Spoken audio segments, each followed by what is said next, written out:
TNI memang kerap jadi sorotan dunia. Namun, untuk menjadi prajurit pasukan khusus tidaklah mudah. Mereka harus menjalani latihan yang benar-benar gila dan dianggap mengerikan oleh banyak pihak. Bahkan, latihan dan pendidikan yang dilalui para prajurit pasukan elit ini sangat dekat dengan nyawa. Sejatinya, sangat banyak jenis latihan-latihan mengerikan yang harus dijalani para prajurit pasukan elit TNI. Berikut rangkuman 5 latihan mengerikan prajurit pasukan elit TNI yang disebut-sebut gila dan mengerikan. Pertama, Doper. Salah satu media di Inggris, Daily Mail, pernah memuat laporan tentang kegilaan latihan pasukan elit Indonesia. Media asing tersebut seolah heran dengan latihan gila yang dilakukan pasukan elit Indonesia. Peluru-peluru itu bisa terlihat sangat mencolok di dekat para tentara saat mereka melangkah melintasi lumpur dengan seragam yang nyaris tak terlihat, tulis Daily Mail. Dalam artikel tersebut, Daily Mail memang mengulas video yang memperlihatkan latihan TNI. Video tersebut memperlihatkan 6 orang prajurit yang sedang dilatih diperintah untuk merayap maju di dalam lumpur dalam 3 barisan. Beberapa orang instruktur tampak berdiri di atas menara sambil menenteng senapan tersebut. Sejurus kemudian, kedua instruktur itu memberondong sekeliling kanan dan kiri ke 6 prajurit yang sedang merayap. Peserta Doper, saya ingatkan kembali anggota badanmu, jangan liar, jangan liar. Terlihat salah satu instruktur sebelum para prajurit itu merangkak.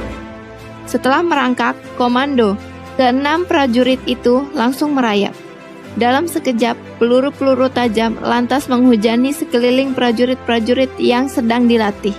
Mengerikan, di kalangan TNI, latihan itu sangat berbahaya. Ini disebut dengan latihan Doper. Bahkan, menurut penuturan anggota TNI yang pernah berlatih bersama pasukan luar negeri, tentara asing begitu ketakutan dan tidak mau melakukan Doper. Yang kedua, survival dan siksaan ala Kopassus. Salah satu pasukan elit TNI yang disegani dunia adalah Kopassus. Korps Baret Merah ini memiliki standar latihan yang sangat tinggi dan bisa dianggap mengerikan. Hal itu pernah dituliskan mantan Kepala Staf TNI Angkatan Darat Jenderal Pramono Edi Wibowo yang pernah menjalani latihan komando Kopassus dalam buku Pramono Edi Wibowo dan Cetak Biru Indonesia ke Depan. Salah satu yang diulas adalah pelatihan survival para calon prajurit komando. Menurutnya, calon Kopassus harus bisa hidup di hutan dengan makanan alami yang tersedia di hutan. Prajurit-prajurit itu harus bisa membedakan tumbuhan yang beracun dan tumbuhan yang bisa dimakan. Mereka juga harus mampu berburu binatang liar hanya untuk sekedar bertahan hidup. Ada latihan itu masuk ke tahap Hell Week alias Minggu Neraka. Nah, yang dianggap terberat adalah materi latihan pelolosan atau camp tawanan.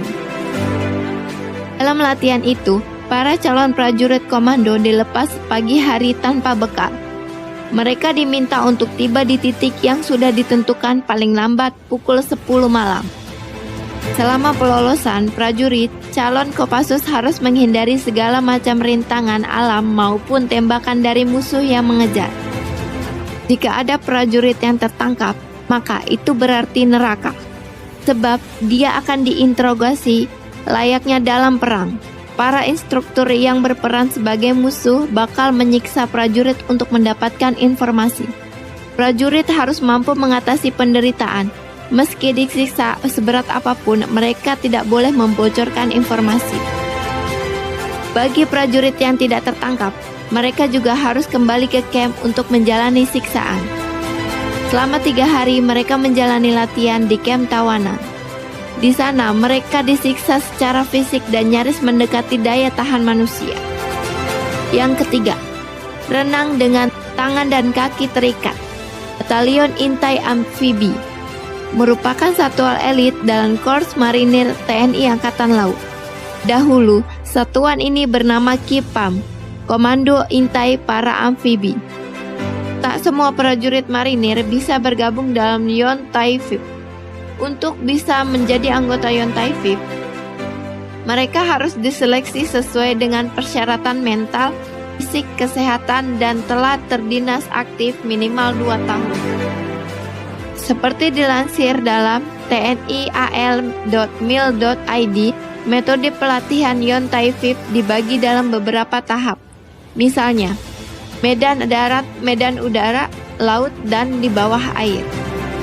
Pendidikan Yontai VIP dilakukan selama 9 bulan dan bertempat di Pusdiksus Kopdimar, yang kemudian dilanjutkan ke Pusat Pendidikan Pertempuran.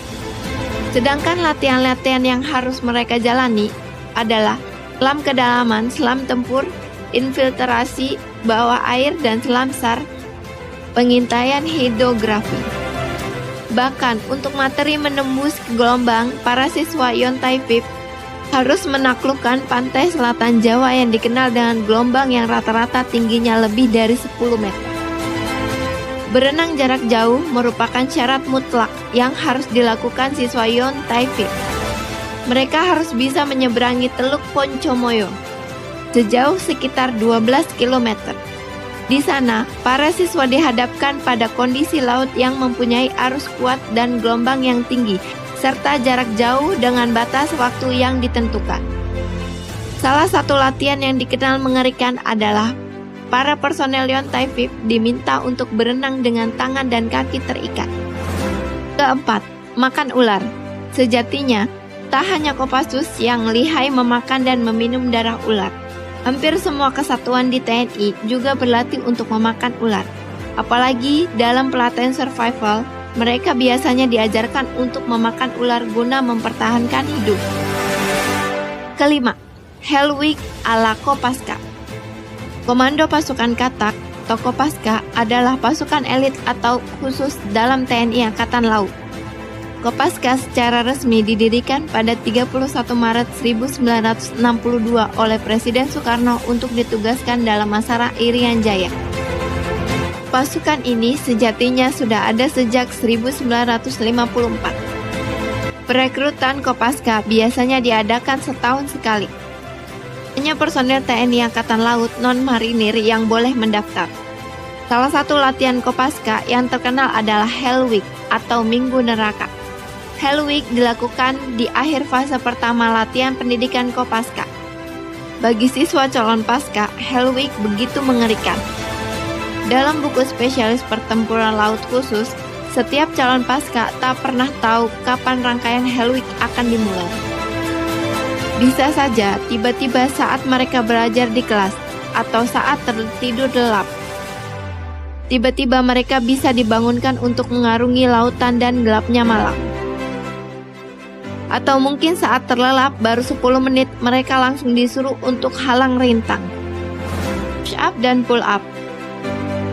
Tak hanya itu, kadang di tengah siksaan mereka juga diminta untuk mengerjakan evaluasi materi yang diperoleh dalam kelas.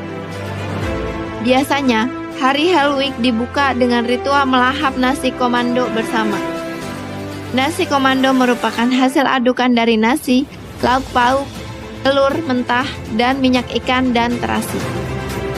Makanan tersebut ditaruh dalam satu tempat.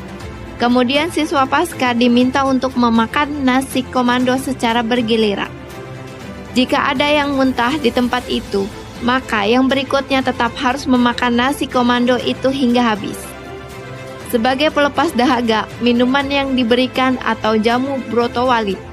Jamu ini memang menyehatkan, tapi mungkin merupakan minuman paling pahit di dunia.